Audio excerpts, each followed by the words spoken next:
You understand what I'm saying? So interpret the English words that I'm using. But your ass, no, if you ain't never been on deployment, your ass would, no matter what I say, no matter how I describe it to you, you won't be able to understand what the fuck I'm talking about. Because you ain't never been on deployment yourself. If you ain't never been in the military, you can't understand what the hell I'm saying. You might be able to understand the English word. Do you understand the words that are coming out of my mouth? You might be able to understand the words that are coming out of my mouth, but you don't understand the experience that I'm referring to. That's like these goofy ass niggas trying to pretend like they from the hood. If you ain't from the hood, it don't matter how much rap music you listen to. It don't matter how many bandanas you buy. If you ain't from the hood, you will never understand what it's like to be from the hood. So people are trying to blend knowledge and information together. And so you have an influx of young people who are very well informed. This is the most informed young people have ever been. Because you got 2-year-olds that know how to work a fucking phone. You got motherfucking 3-4-year-olds know how to get on the damn internet. On YouTube, Google, everything. We are up in the morning with TRU in Nature Boy's car, which is now TRU's home. There's one slight problem with this way of living. You know, sleeping in the car. Wintertime is coming. I think today's the last day of summer. It was 54 degrees last night, and the temperature ain't gonna do nothing but drop. You ain't gonna be able to sit outside. All right? This ain't the tropics. This is Babylon. What have you experienced? The best interviews are when people are speaking from what they have experienced, and you can feel it. You can feel it. And that's why the beauty about it is you can't fake it. When somebody's talking about what they experienced versus what they've read and what they've heard and what they've seen, you know the difference. You can feel it. You can feel it when somebody's talking from experience. And you can feel it when motherfuckers talking from what they read in a damn book. Trying to goddamn... Oh, you can sleep in the car when it's hot. Nigga, that ain't shit. How you gonna sleep in the car when the temperature hit 30 degrees outside? Okay? You can run that heat. Don't get me wrong. You can run that heat till you start sweating in that bitch.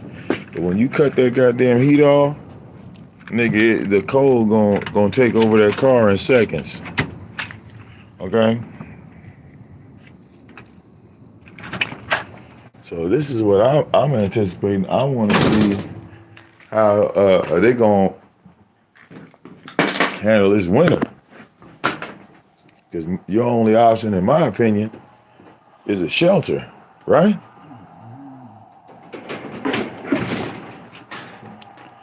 Either that or you going to somebody's crib. It was 54 degrees last night, y'all, in Michigan. So if it wasn't 54 degrees in your neighborhood, I'm just letting you know the shit's coming. Okay? The shit's coming. Wrote an essay about, but nobody gives a fuck. People want to know. People actually value the information coming from somebody that actually experienced it. Like, which one do you rather listen to? A motherfucker that did some research about something or somebody that actually lived it? Yo? You wanna listen to the person that's actually lived it. So I already know by default in mathematics that I've always been above average, but now I'm on a whole nother level.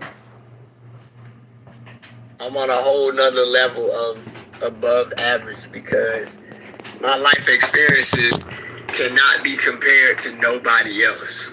And that in itself makes me special and valuable.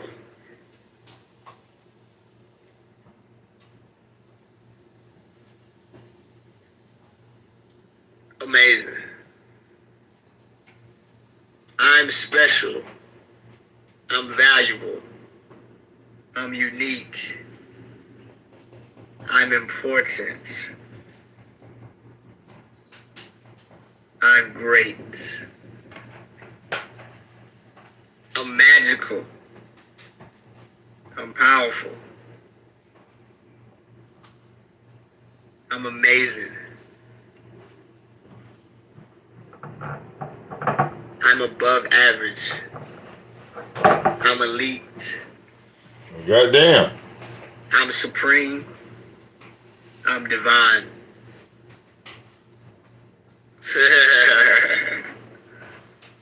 I'm rich.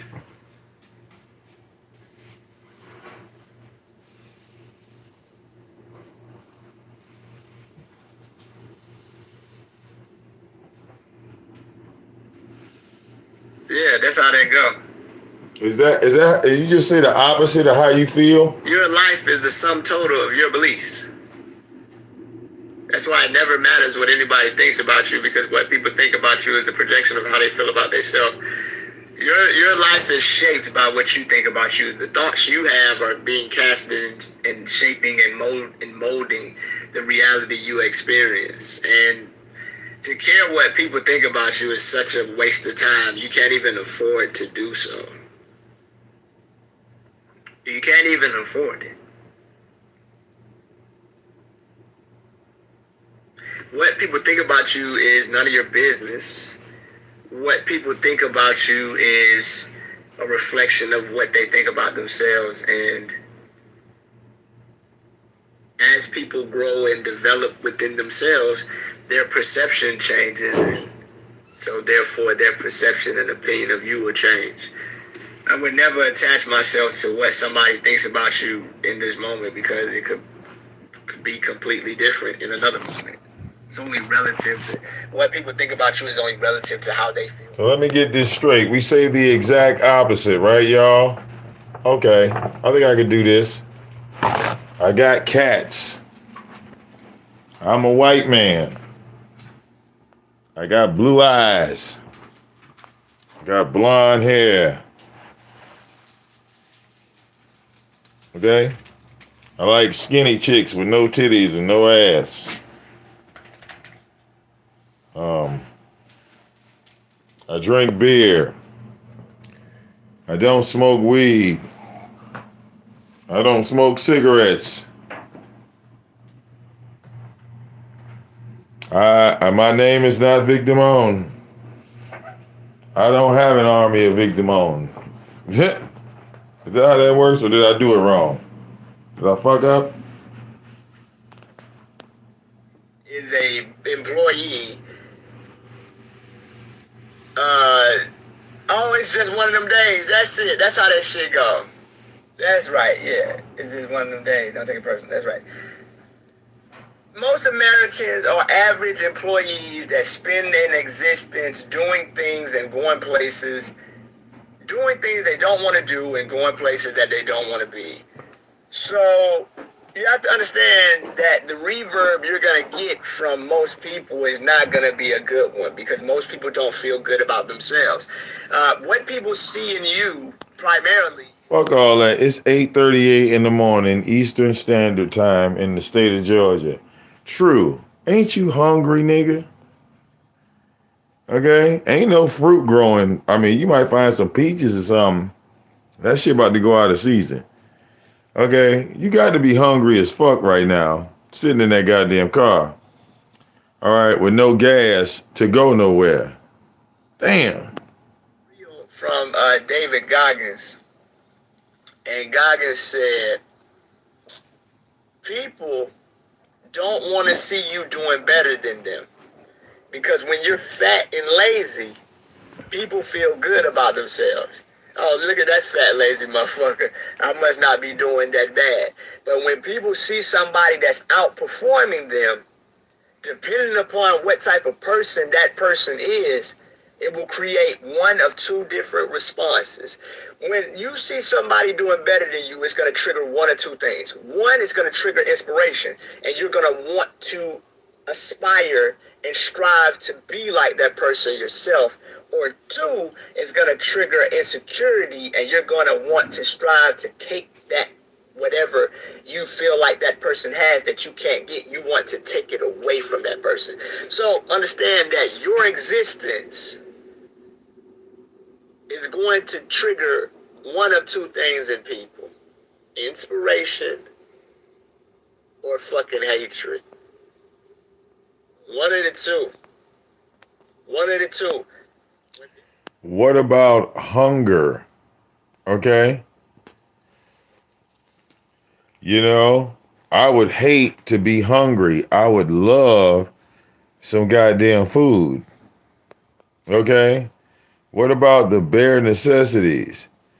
Like, you know, when I wake up in the morning, a nigga got to take a piss. Like, where you know, every human being wakes up and pees. Okay? Every mammal on the planet does this. Dogs, cats, you know? Now, the opposite and secondary response is to hate. And people that hate, when they see somebody being great, it's because they don't feel like that which they are perceiving is possible for them. And when people see you having something or doing something that they feel like they will never have or do, they have to take it away from you. That's the only way in their mind they feel like they're going to be able to cope with your fucking existence. Psychology, baby. 101. Psychology 101. Don't take it personally. Sing that shit, Monica. Don't take it personally. Monica told your ass, don't take it personal, nigga. When you great, people's response to that greatness has nothing to do with you. It has nothing to do with you.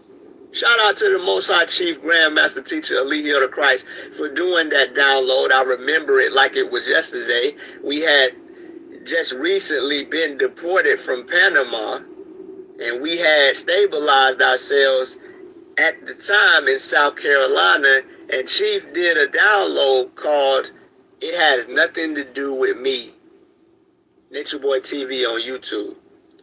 It has nothing to do with me. Meaning that whenever you're in the presence of somebody who may be triggered by something you did or said, you have to have enough self-control and enough responsibility to allow that person to struggle with their own demons without getting absorbed by their demons. Remember, what people do, what people say, how they respond, it has nothing to do with you. People are always dealing with something within themselves. People who are bothered by beauty usually consider themselves to be ugly. People who are bothered by confidence usually lack it. I mean, because what other motive would you have to be bothered by something that you are? People are never bothered by what they are. If you're confident, when you see somebody else that's confident, you see yourself. When you think you're handsome, when you think you're beautiful, and you see somebody else that's beautiful, or you see somebody else that's handsome, you acknowledge it. Because you don't have a problem with it because you spend all day acknowledging it within yourself. Whatever people have a hard time acknowledging in other people is what they have a hard time acknowledging within themselves. So if beauty bothers you, it's because you can't find it within yourself. And you perceive that person to be able to have something that you don't have. It all points back to self. And it never has anything to do. The person that is triggered, in order to grow, they must realize that the person that triggered them is not responsible for the trigger, but rather it's you. When somebody gets on your fucking nerve, you can either be a bitch and get consumed by that person and what they did and what they said and say, I don't like that person. Or you can reflect and say, why the fuck am I bothered by what somebody else is doing and what somebody else is saying? If somebody is triggering the shit out of you, you need to figure out why. And if you can't walk away with the lesson you're supposed to learn about you, you must repeat that lesson. That's why it's dumb as shit for you to change relationship partners without changing yourself. Because you're going to get the same outcome from that relationship because you're the same motherfucking person. Dumbass. Dumbass. Wherever you go, there you are. Wherever you go, you take your demons with you. Where can you go to run from yourself? Nowhere. Dumbass. Got your ass. Huh? Huh? Yeah. Yeah. It's amazing. I love it. I love it.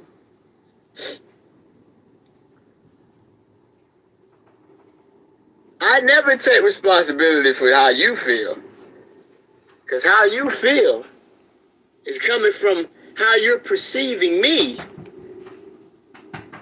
which is creating thoughts, which are creating feelings. The Most High Chief Grand Master Teacher, Alihio the Christ, taught me that all feelings come from thoughts, and all thoughts come from perspectives, or how you. So you don't have a thought at 8:47 that the perspective is to get some food. There's no thought process of this. You could be looking at it this way, and when you change the way you're looking at it, you change the way you think about it, and you change the way you think about it, and you change the way you feel.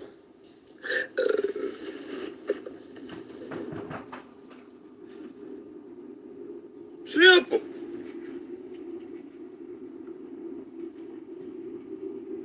I didn't know Janae Aiko said that. That fits perfectly with what we're talking about. Fits perfectly.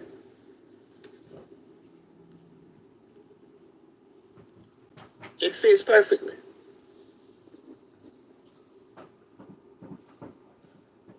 It fits perfectly.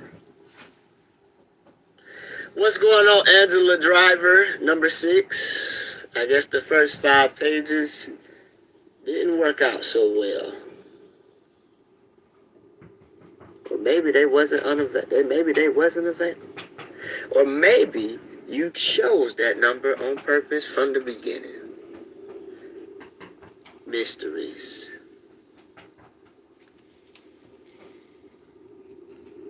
Yeah. Oh, and you want to understand that we're gonna check on True a little later. Hopefully he'll have him some food in his system. Okay. But he's definitely sleeping in that car. Okay. Damn. I would hate to have to sleep in my car, man. Not like this. Okay. Gotta get you a portable plug. Gotta get you a small heater. Oh man, yeah, it's gonna be rough out here in the wintertime, dog. I'm just saying. It's your boy VicDamoane. I'm about to go get me some sleep, and I will be back in a hot minute.